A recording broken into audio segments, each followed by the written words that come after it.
Good morning or good day, everyone. Welcome all to the transponder test set validation using the A90B TPA webinar.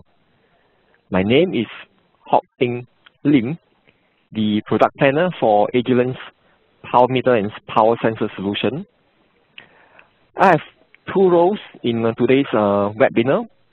One is I'll be your host, and at the same time, I will be also the question manager. I'm pleased to also introduce my colleague, Adeline, product marketing engineer, and also our presenter today. Agilent Technologies is the market leader for RF power measurement solutions. We are offering the widest range of solutions from portable USB to bench, from peak measurement to average measurement, from as low as 9 kHz up to 110 GHz. Agilent solutions enable our customers to work on a large variety of applications from aerospace, defense, to wireless communication, and etc. Today's presentation will be focusing on the 8990B Peak Power Analyzer, or PPA in short. The application examples which we are about to show you are related to transponder validation test. Adeline will show how the PPA can be used to measure and analyze transponder, pulse shape, and also pulse timing. For everyone's comfort, this is a lecture-style meeting.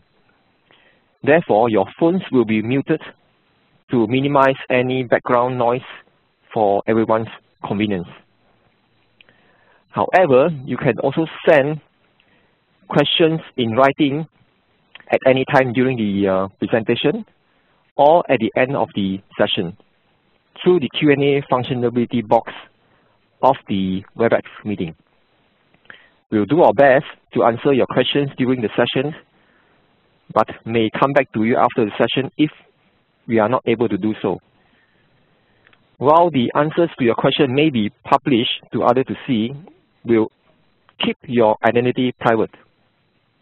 Lastly, please be reminded that this is a webcast that will be recorded.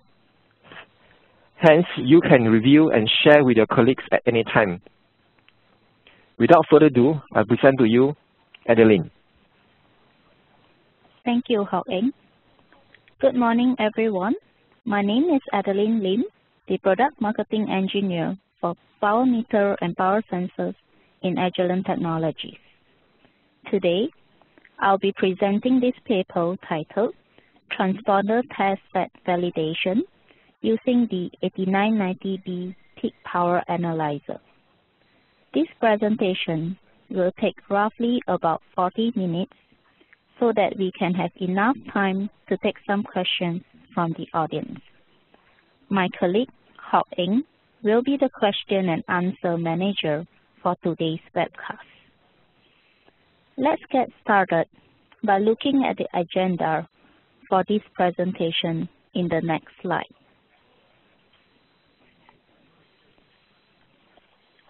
An overview of the presentation content is shown over here. Since we are focusing on transponder tests, it will be a good start to briefly explain about secondary surveillance radar, or in short, SSR. Then, we will move on to talk about what is a transponder test and its role in the whole SSR ecosystem. After that, we will start explaining how the Agilent 8990B PPA can be used to perform IFF transponder reply tests. We shall show you the detailed measurement setup and how the 8990B PPA is used to perform such tests. The measurement test results will be shown as well. Moving forward, we will talk about the transponder test set and its function. you will get a better understanding on the transponder test set and able to differentiate it from the actual transponder. We will also discuss a typical go-no-go reply delay validation test using the 8990B PPA. And finally, we will end the presentation by sharing some time on the Agilent 8990B PPA. We will highlight the great features and performance of these instruments and why it is suitable to test and validate the transponders.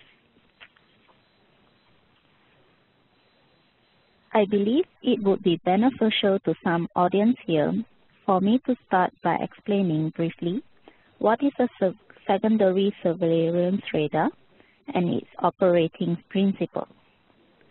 Primary radar works by reflecting a radar pulse off the target surface, or in other words, the primary radars listen to the reflected echoes as shown in the left figure over here.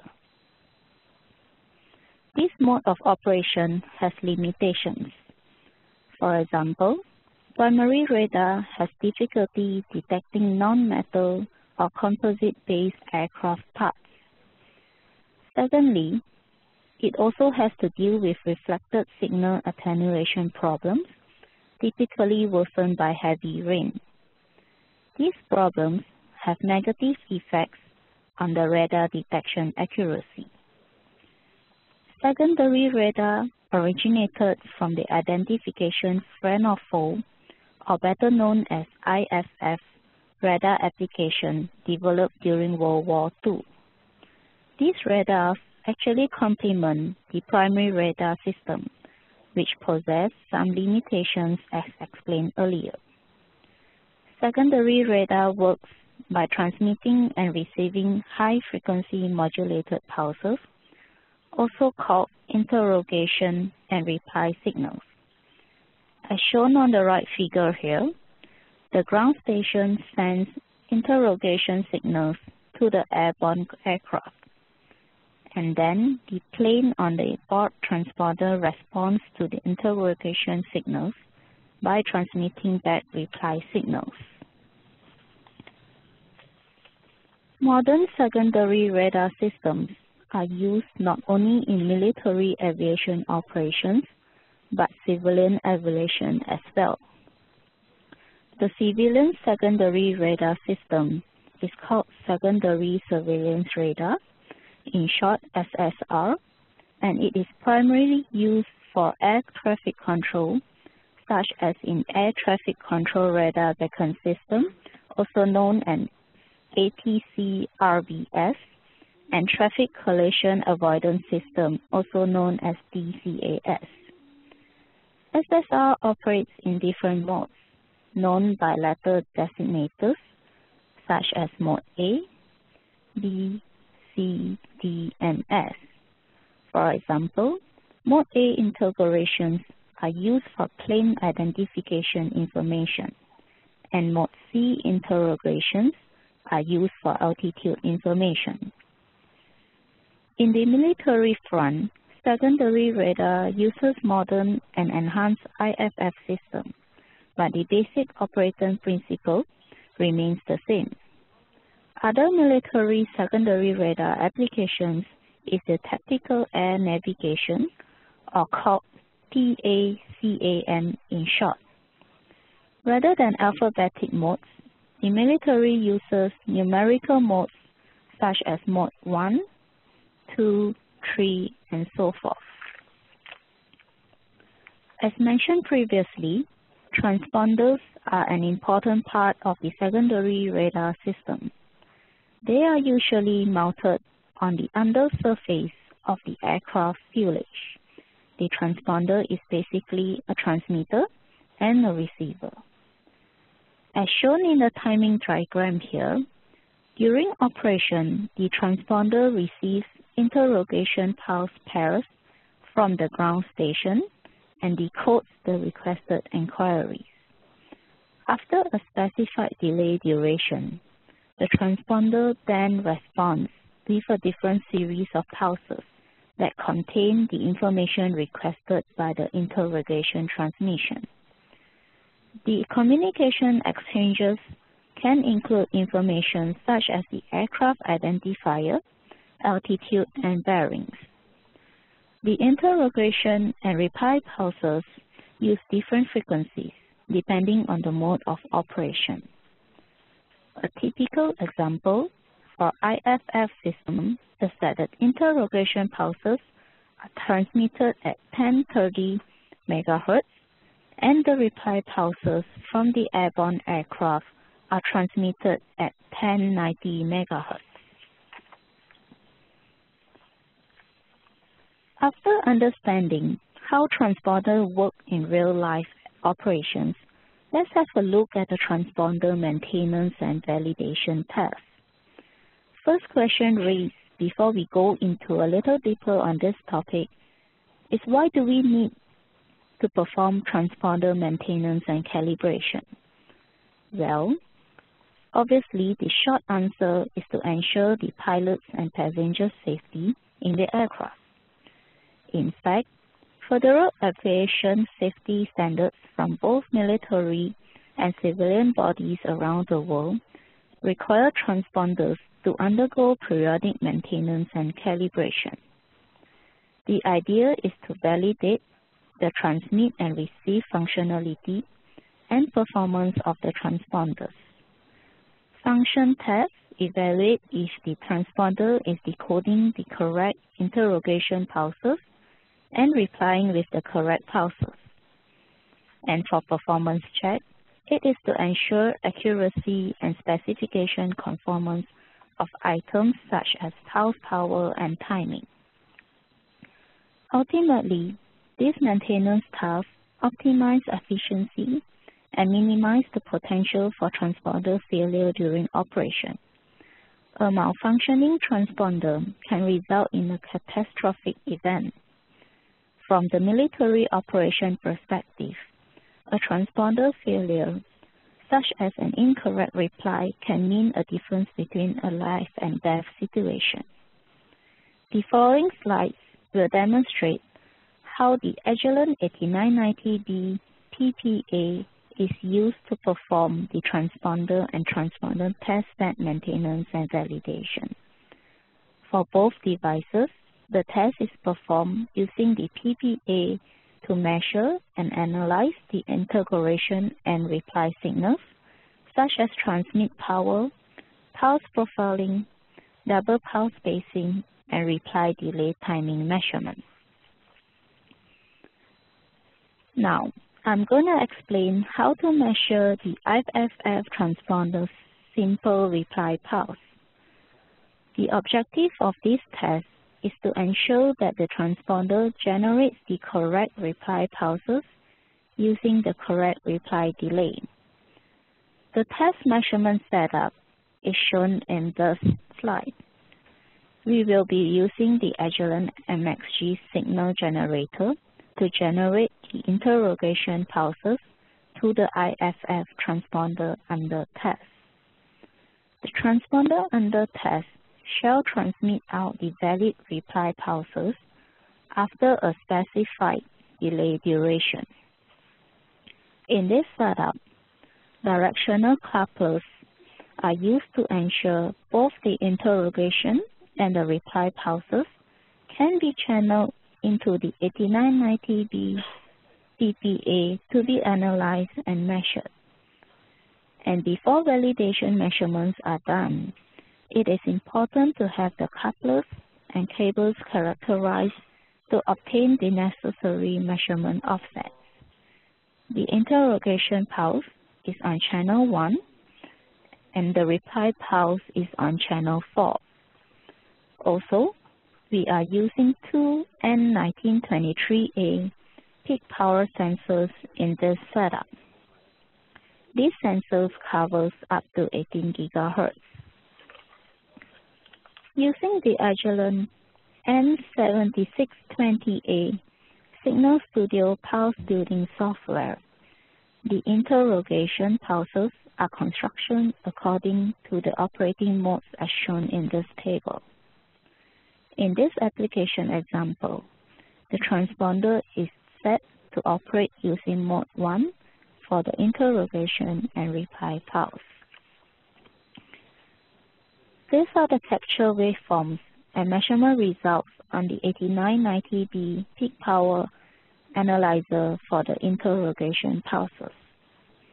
The pulse shaping measurements, such as peak power, pulse width, rise time, and fall time, can be easily obtained using the Pulse Measurement Menu tab on the 8990B PPA. The pulse width measurement results shows 846 nanoseconds, which is between the transponder Mode 1 operating specification, whereas the interrogation double pulse spacing can be measured and verified on the 8990B PPA using the marker spacing feature. The spacing measurement results shown 3 microseconds, which is also between specifications. Both these measurements validate that the MXG signal generator is transmitting the correct interrogation pulses to the transponder under test. Once the correct and valid interrogation pulse is transmitted to the transponder under test, the transponder will generate a reply double pulse within a certain time delay. This duration is called the reply delay, and it is specified as 2.1 microseconds in this particular example. Let's see what the 8990B PPA channel 4 is capturing and measuring in the next slide. This is the reply double pulse spacing measurement on the 8990B PPA channel 4. Using the automatic spacing feature on the PPA, the measurement result shows 20 microseconds of the pulse spacing. It is also possible to make the pulse measurement such as pulse peak power, pulse width, rise and fall time on each of the reply pulses. These measurements can be done automatically using the Pulse Measurements menu on the left side of the PPA. And this slide shows the delay measurement results between the interrogation and reply pulses.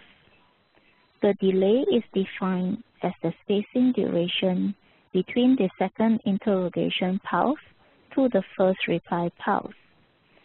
This delay information can be measured utilizing the marker's delay measurement feature in the 8990B PPA. Just simply turn on the delay measurement feature by selecting the channels and triggering threshold, which is usually set as 50% default. Then, the delay result will be measured and displayed at the measurement panel at the bottom display of the PPA. Additional to that, the markers are placed at the triggering point of the pulses to show where exactly the beginning and the end of the duration of the delay. Another thing which is important for this measurement is the timing accuracy of the result. The 8990B PPA has ±1 nanosecond of channel-to-channel offset accuracy. Hence, user can be rest assured that the measurement result is very accurate and can meet the transponder measurement requirement. Now, let's switch gear to the transponder test set application. Transponder test sets are used to check, maintain, align, and calibrate on-board transponders or interrogators to ensure they meet the necessary operating requirements and performance. Using adjustable power settings and other variable settings, the test set generates and transmits interrogation signals to the transponder under test. The test set also receives and analyzes the RF reply signal from the transponder under test. The resulting system check provides a go/no-go indication on the test set. Transponder test sets are typically bench-type instruments, and they come in a variety of sizes, such as shown here. They can also operate in multiple modes, which can be chosen by the test technicians. Transponder test sets are found on board aircraft, ground stations, shipboard platforms, or repair depots. Similar to transponders, these test sets are required to undergo thorough periodic maintenance checks and calibration. One of the maintenance tests is the reply delay go and no-go, which we are going to elaborate in the next few slides. The measurement test setup is shown over here. The test setup looks complicated, but it is actually quite similar to the transponder test explained earlier, but with the additional function generator. Let's go through step by step the test procedure. The objective of this test is to ensure that the reply delay timing validation done by the transponder test set is accurate and correct. First, the transponder test set undergoing the validation test will generate the interrogation pulses out. The pulses are captured by the 8990B PPA on channel 4 as shown on the red line here. The PPA at this time will trigger a TTL to the Agilent function generator over here. The function generator plays an important role on the overall test setup. The test operator will intentionally apply a delay on the function generator before the pulse output is transmitted to the Agilent ESG RF signal generator.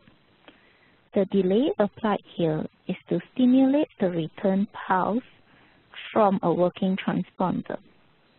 Remember that the transponder test set is testing and calibrating transponder in real-life application. Hence, it transmits pulse out to transponder and expects to receive correct pulses back from the transponder. The ESG will modulate the pulse from function generator to the transponder test set. At the same time, these pulses will be captured on the 8990B PPA as shown in channel 1. Now, the transponder test set will analyze the reply pulse stimulated by the ESG and function generator and indicate the go or no-go on its display. The pass or fail criteria will solely depend on the selected working specification of the transponder test set. In this example, the transponder test set has been preset for reply delay timing validation mode. And according to the specification of the transponder test set, the reply delay is 2.1 plus minus 0.1 microseconds. This means if the reply delay timing is either 2 microseconds to 2.2 microseconds, the test set will indicate a go. Or else, if the reply delay is above 2.2 microseconds or below 2 microseconds, the test set will indicate a no-go on the display. During the validation, if the test set indicates the wrong results, it will be sent for calibration and repair. Now, before we end this presentation, allow me to give you a quick overview of the Agilent 8990B peak power analyzer. This product was introduced in June last year. It is specially built for RF pulse characterization and timing measurement. The 8990B has the fastest system rise time and fall time of 5 nanoseconds in the industry power meter. This will allow users to measure super fast rise and fall time of radar pulses. The 8990B comes with 2 RF channels and 2 analog channels. The RF channels are for peak power measurement, whereas the analog channels are 1 GHz bandwidth. This also means user can rely on the 8990B to measure both RF pulses and analog signals simultaneously.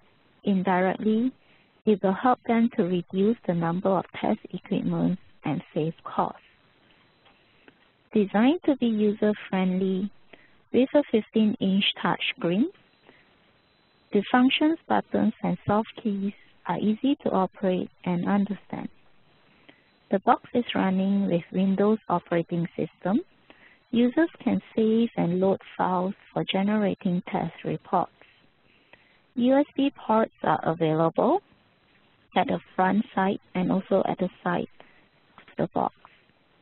Lastly, there is also the feature to perform a memory and data sanitization which comply with military security standards. Also, there is an option for having the removable hard drive installed so that classified measurements data will be kept in a secured areas. Now, we have come to our second last slide, and I would like to conclude with some key takeaways here. First of all, from the application examples we have shown, the 8990B PPA is an excellent instrument for transponder testing and maintenance solution. The PPA can perform pulse profile shaping and pulse timing measurements required in the transponder testing. There are several benefits of using the 8990B PPA in transponder testing. Firstly, it has a very easy to use pulse profile measurements such as the rise time, fall time, pulse width, peak power, and average power measurement. Secondly, it has easy to use markers measurements, which is useful for double pulse spacing measurement and the reply delay measurement. This easy-to-use measurement interface allows the operator to trigger the transponder pulses and get the correct measurement in a short time. Next, the PPA has the best RF power measurement accuracy, which is 5% typical accuracy. Lastly, even though not mentioned in all the application examples here, the PPA also comes together with 2 analog channels or scope channels. This will allow operators to measure both RF and analog signals in one box solution, which saves costs for multiple instruments. You can visit www.agilent.com/find/peak power analyzer for more information. The list of references used in this presentation are also listed here. Do note that we also have an application note related to the transponder testing using the 8990B PPA.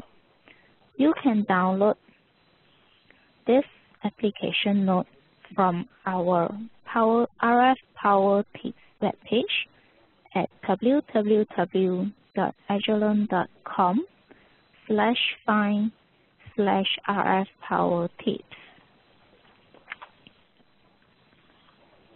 We have come to the end of this presentation. Thank you for your time and participation in this webcast. We also kindly request you to complete a short survey that will appear after this. I will pass this back to our host and question manager, Hao-Eng. Thank you very much, Adeline, for the presentation.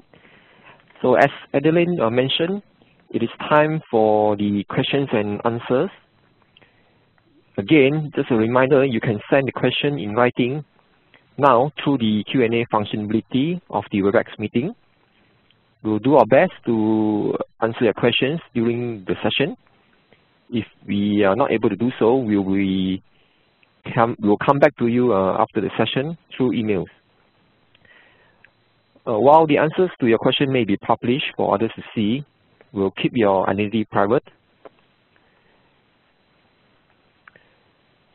So as during the presentation, we did have some questions asked, and we have the answers and also reply in the Q&A functionality box as well. And right now we have a question from the participant. The question is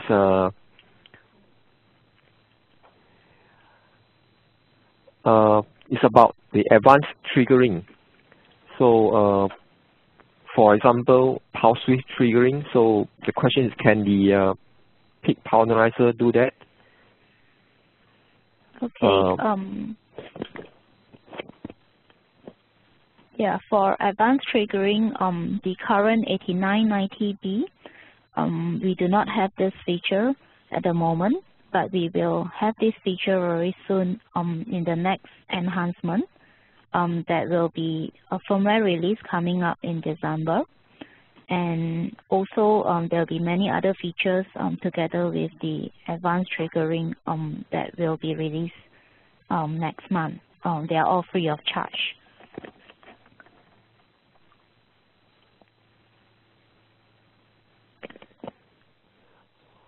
Okay, there's also another question. It's actually a comment, by the way. You mentioned that the peak power analyzer unit right now is too heavy, and it asks about, is there any plans to reduce the weight for fuel usage? Yeah, I can just briefly answer this. Just we do have a future plan to have a smaller form factor equivalent to the peak power analyzer application usage and features. Just that we are not able to provide the timeline right now.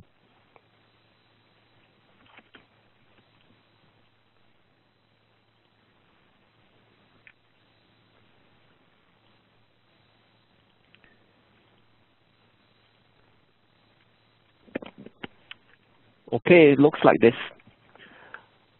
No more questions from the participant. So thank you for everybody for participating for this webcast session. Again, if you have any more questions, even after the event, or you want to ask those questions offline, don't hesitate to contact us on the address provided. And in a few seconds, when I close the event session, an evaluation form will be pop up from on your screen, and we do appreciate your feedback. We hope you enjoyed the presentation. Thank you again for the attendance, and I wish you all have a great day ahead.